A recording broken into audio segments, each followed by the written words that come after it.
Assalamualaikum warahmatullahi wabarakatuh. Perkenalkan, nama saya Ohti Konita Aulia, NIM 53010210142 dari Fakultas Usuluddin Adab dan Humaniora, Prodi Sejarah Peradaban Islam. Di sini saya akan menjelaskan tentang sejarah peradaban Islam pada masa Khulafaur Ar-Rasyidin. Apa sih Al-Khulafaur Ar-Rasyidin? Al-Khulafaur Ar-Rasyidin adalah orang-orang muslim yang dekat dengan Rasulullah setelah meninggalnya beliau. Pengertian Khulafaur Ar-Rasyidin adalah pemimpin pengganti Rasulullah dalam mengatur kehidupan umat manusia yang adil. Secara terminologi, khalifah adalah jabatan keagamaan yang dipegang oleh Imam A'zam, penguasa tertinggi atau kepala negara. Adapun tugas-tugas Khulafaur Rasyidin sebagai pemimpin adalah 1. Melanjutkan dakwah dan ajaran Rasulullah. 2. Membina, mengatur, dan mengarahkan umat Islam sesuai dengan Al-Quran dan Sunnah. 3. Melanjutkan pemerintahan yang telah dibangun Rasulullah. 4. Memerangi kaum murtad yang merusak ajaran agama. 5. Memperluas wilayah kekuasaan Islam. 6. Mengembangkan ajaran Islam kepada yang belum mengenalnya. Ada 4 Khulafaur Ar-Rasyidin, yaitu 1. Abu Bakar As-Siddiq, Umar bin Khattab, Utsman bin Affan, dan Ali bin Abi Thalib. Yang pertama, Abu Bakar As-Siddiq. Nama asli beliau ialah Abdullah bin Utsman bin Ka'bah At-Taimi Al-Quraisy. Setelah masuk Islam, nama beliau menjadi Abu Bakar. Lahir pada 572 Masehi, Abu Bakar memimpin selama 2 tahun 3 bulan dan wafat pada 12 Hijriah di usia 63. Adapun kebijakan kepemimpinan di masa Abu Bakar As-Siddiq yaitu 1.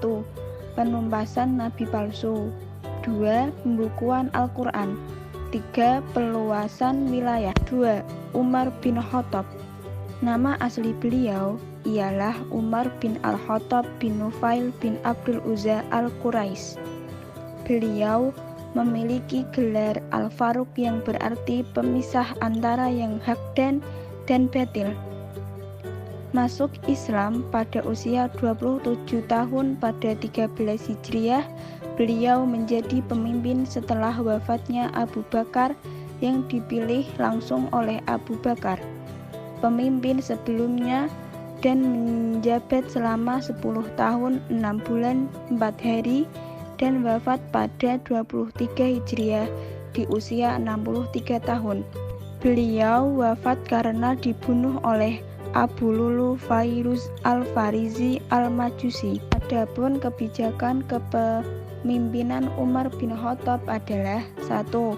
Pengembangan wilayah Islam. 2. Mengeluarkan undang-undang. 3. Membagi wilayah pemerintah. 4. Membentuk dewan-dewan. 3. Utsman bin Affan. Beliau memiliki gelar Dzun-Nurain yang berarti pemilik 2 cahaya karena beliau menikahi 2 putri Rasulullah, yakni Ruqayyah dan Ummu Kulsum. Pada usia 70 tahun, beliau dipilih menjadi pemimpin dipilih melalui perwakilan umat Islam. Memimpin selama 12 tahun dan wafat pada usia 82 tahun karena dibunuh. Adapun kebijakan kepemimpinan Utsman bin Affan: 1. Perluasan wilayah. 2. Standarisasi Al-Quran. 3. Membangun bangunan fisik. 4. Ali bin Abi Thalib. Nama lengkap beliau ialah Ali bin Abi Thalib bin Abdul Muthalib bin Hasyim Al-Quraisy Al-Hasyimi. Beliau merupakan anak 10 tahun yang pertama kali memasuki Islam dan menikahi putri Rasulullah yakni Fatimah dan memiliki 5 anak. Pada 656 Masehi, beliau resmi menjadi pemimpin setelah Utsman bin Affan. Beliau menjabat selama 4 tahun 8 bulan. Dipilih oleh sebagian umat Islam dan wafat pada tahun 40 Hijriah pada usia 63 tahun karena dibunuh oleh Abdurrahman bin Muljam. Adapun kebijakan kepemimpinan Ali bin Abi Thalib: 1. Pengganti penjabat lama. 2. Penarikan kembali tanah. 3. Menghadapi pemberontakan seperti Tolhah dan Zubair. Karena Ali tidak ingin menghukum pembunuh Utsman bin Affan, alasannya Ali tidak ingin ada peperangan, tapi semua sia-sia. Pemberontakan terus terjadi yang disebut Perang Jamal. Pemberontakan terus terjadi dengan orang-orang yang berbeda, yakni Muawiyah bin Abu Sufyan, dan terjadilah Perang Siffin. Perang ini diakhiri dengan arbitrase atau tahkim yang mengakibatkan perpecahan 3 golongan. Yang pertama, Khawarij, orang yang keluar dari barisan Ali. Golongan yang kedua ialah Syiah, orang yang mendukung Ali. Dan yang terakhir ialah golongan pengikut dari Muawiyah bin Abu Sufyan. Pemimpin pun diganti oleh Hasan Ali bin Abi Thalib. Namun kenyataannya pada kepemimpinan Hasan sangat lemah, sehingga membuat Muawiyah semakin kuat.